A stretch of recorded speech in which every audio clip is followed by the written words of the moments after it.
여러분 안녕하십니까? 200곳이 넘는 점포가 모두 불에 탄 서천 특화시장 화재 원인을 밝히기 위한 합동감식이 오늘 진행됐습니다. 발화 지점을 추정하기 위한 재현 실험과 함께 시장 내부 CCTV도 확보됐지만 화재 원인은 여전히 오리무중입니다. 화재 당시 감지기 등 설비들이 제대로 작동했는지에 대해서도 조사가 필요한 상황입니다. 이수복 기자의 보도입니다. 아무도 없는 점포 안에서 번쩍하고 불꽃이 튑니다. 그로부터 10여 분이 지난 뒤부터 불길이 조금씩 주변 점포로 번져갑니다.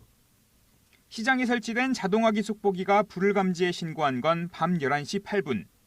CCTV상에 불꽃이 처음 발견된 지 16분이 지난 뒤였습니다.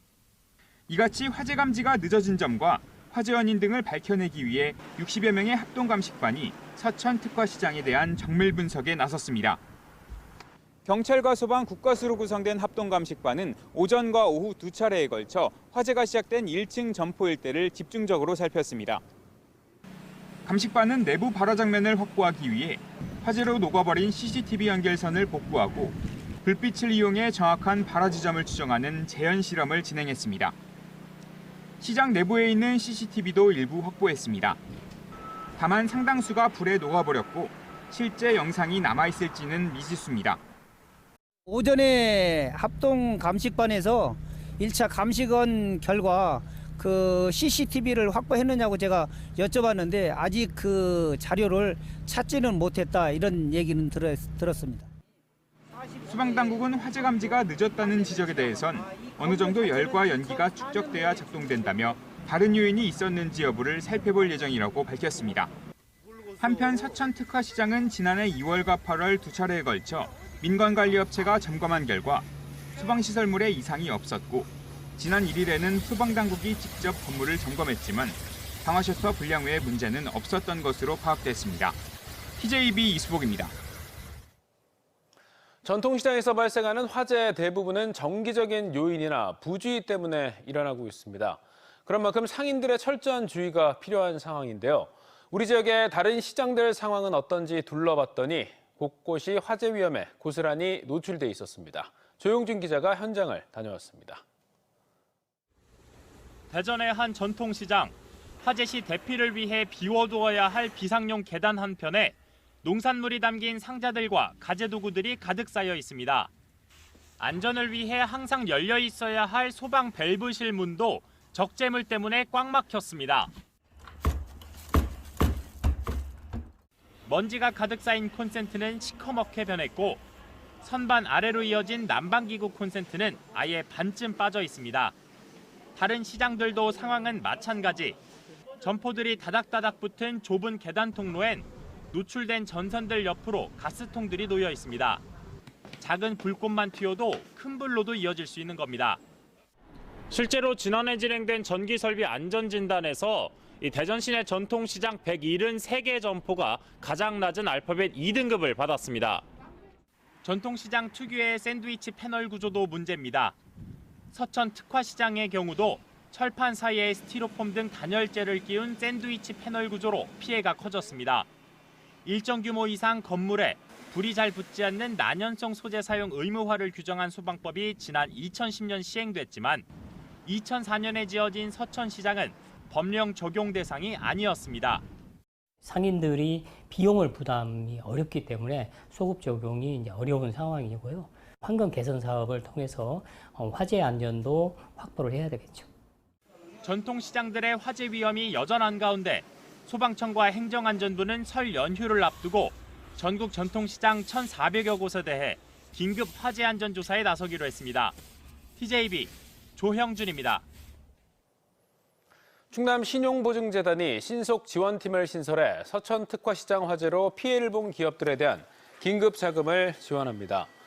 특례보증은 신용보증재단 보령 지점이나 서천 출장사무소, 홈페이지를 통해 신청할 수 있으며 피해 확인서를 발급받은 중소기업과 소상공인들에게 5년간 2% 고정금리로 최대 1억 원 이내 긴급 자금과 3억 원 이내 재해 특례보증을 지원합니다.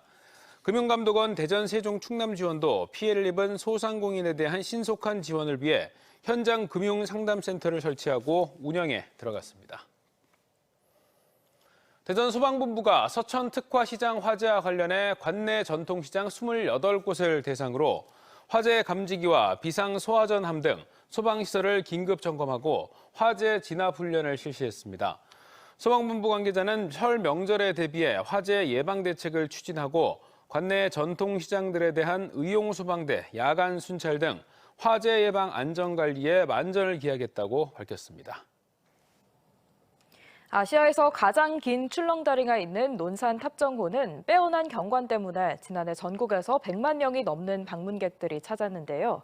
각종 규제로 먹을거리나 즐길거리가 부족하다는 지적이 많았는데 논산시가 탑정호 주변 규제를 해제하고 종합관광지로 거듭나기 위한 개발을 추진하기로 했습니다. 보도에 김진석 기자입니다. 지난해 논산 탑정호 출렁다리를 찾은 입장객은 89만 1천여 명으로 전년보다 3배 이상 늘었습니다. 2018년부터 테마공원과 생태체험관, 수변 산책로 등이 속속 들어서면서 이곳을 포함해 탑정호를 찾은 관광객은 100만 명을 돌파했습니다. 하지만 단순한 구경 말고는 할 게 없고 식당조차 몇 개 안 돼 관광객들이 금방 발길을 돌리기 일쑤입니다. 환경보호를 위해 탑정호 경계에서 500m까지 모든 개발이 불가능해 인근 주민들의 집조차 신축이 불가능합니다. 누가 여기 와서 집을 하나 질 수도 없고 아무것도 할 수가 없거든요. 그래서 그런 게 풀리면은 아마 여기 사람들도 좀 나아질 테고. 논산시가 탑정호 주변의 규제를 전면 해제하고 종합 관광 개발을 추진키로 했습니다. 해제 면적은 탑정호 둘레 20km에 걸쳐 700헥타로 8개 분야에 걸쳐 약 2천억 원이 투입됩니다. 체류용 리조트를 품은 복합 문화 휴양단지를 비롯해 수상레저와 휴게시설, 키즈파크, 순환 둘레길 등이 들어설 예정으로 충남 남부권의 관광 메카로 발전이 기대됩니다. 과학 체험과 같이 들었을 뿐만 아니라 수상 레저 시설 또 수상 공원들이 함께 개발이 되어서 드디어 국민 관광 시대에 맞는 관광지로서의 가치가 굉장히 높아질 것이다 이렇게 보고요.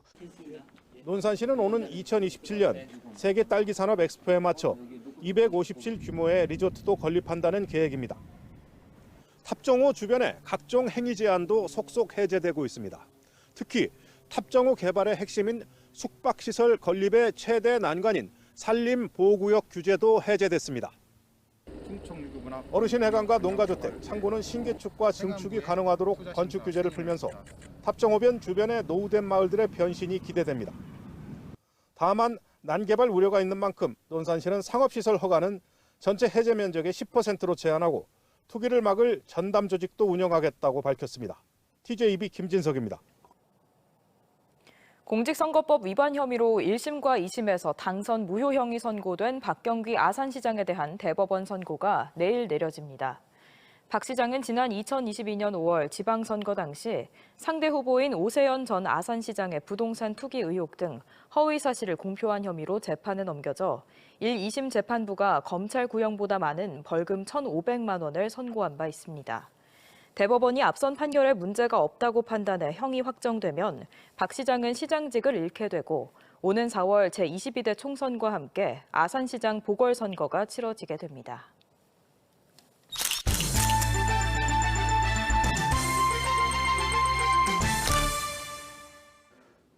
단도직입 인터뷰. 오늘은 더불어민주당을 탈당하고 신당을 창당하면서 새로운 정치적 모색을 하고 있는 이낙연 전 국무총리님과 함께하겠습니다. 안녕하십니까? 네, 안녕하세요. 우선 민주당의 큰형님 같은 역할을 하셨고 또 본인의 뿌리와도 같은 정당을 스스로 탈당했다는 것에 대해서 아직도 많은 분들이 좀 납득하기 어렵다는 목소리가 있습니다. 제가 사랑하고 지켜왔던 민주당은 죽었습니다. 민주당 안에서는 대한민국을 위기에서 구하기 어렵다고 판단했습니다. 무능하고 타락한 정부와 국회가 대한민국을 위기에 몰아넣은 공범입니다. 틀 안에서는 대한민국을 구할 수 없겠다 생각해서 이 틀을 깨뜨리기로 결심했습니다. 본인이 주도하는 신당을 창당한 뒤에 여러 다른 신당들과의 또 합당도 모색하고 있는 걸로 알고 있습니다만은 이준석 신당은 정치적 지향점이 너무 달라서 과연 이적 결합이 가능할까요? 바로 그것 때문에 맨 먼저 착수한 일이 비전을 종합하고 조정하는 그 회의체를 만들었습니다. 국민들이 염려하시는 노선의 차이는 비전 대화를 통해서 조정될 것이라고 생각합니다. 더 나아간 얘기를 해보자면 이준석 대표가 얼마 전에 65세 이상 노인들의 지하철 무료 승차를 철폐하겠다고 얘기했습니다. 이거에 대해서는 어떻게 생각하십니까? 지하철 적자의 요인 가운데 하나가 무임승차라고 지적한다면 그것을 단번에 어떻게 하기보다는 단계적으로 여러 가지 방안을 놓고 협의해 볼 여지는 있다고 생각합니다.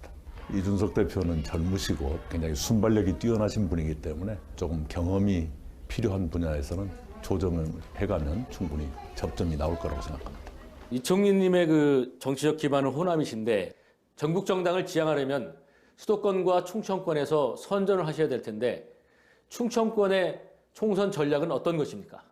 충청권은 그동안에 정치적 소외를 많이 호소했던 분들이시고요. 특히 A와 범죄를 매우 중요시하는 분들이십니다. 그래서 어쩌면 지금의 거친 정치, 막말 정치를 가장 싫어하는 분들이 충청권에 계실 거라 생각합니다.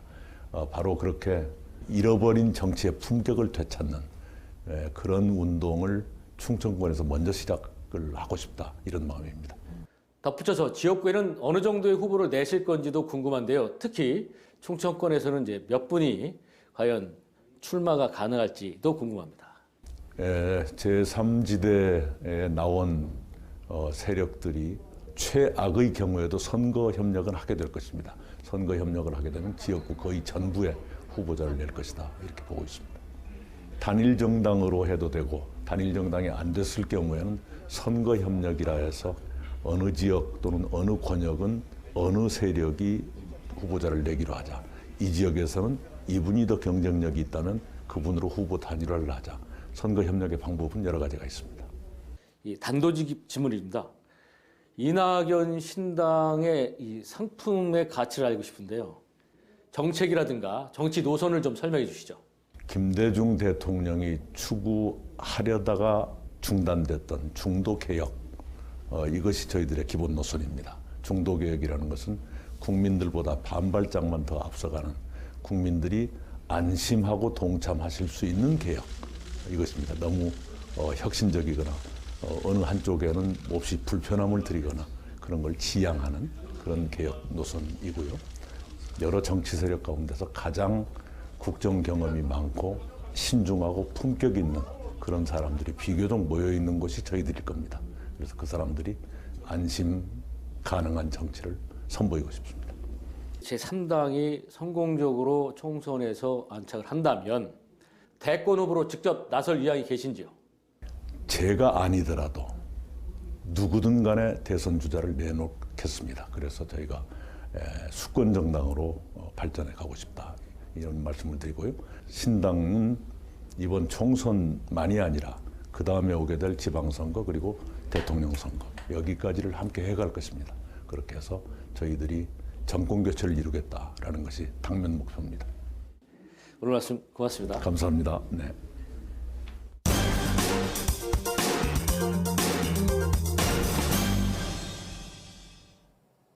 대전관광공사가 오늘부터 28일까지 대전예술가의 집 전시홀에서 루마니아 문화예술 교류 활성화를 위한 저스트 드림 전시회를 엽니다. 전시회에서는 루마니아 유명화가 미릴라 트리스타로의 작품을 비롯해 루마니아 전통 공예품과 전통 의상 등 100여 점을 선보입니다. 관광공사는 전시회와 더불어 주한 루마니아 대사관과 업무 협약도 맺고 지속 가능한 협력을 해나가기로 했습니다. 아파트 분리수거장에 불을 낸 30대가 경찰에 불구속 입건됐습니다. A씨는 지난 7일 오후 2시 반쯤 대전 서구 월평동의 한 아파트 분리수거장에 담배꽁초를 던져 불을 낸 혐의로 조사를 받고 있습니다. 불은 신고를 받고 출동한 소방대에 의해 큰 피해 없이 꺼졌으며 A씨는 경찰 조사에서 자신 때문에 불이 난 줄 몰랐다고 진술했습니다.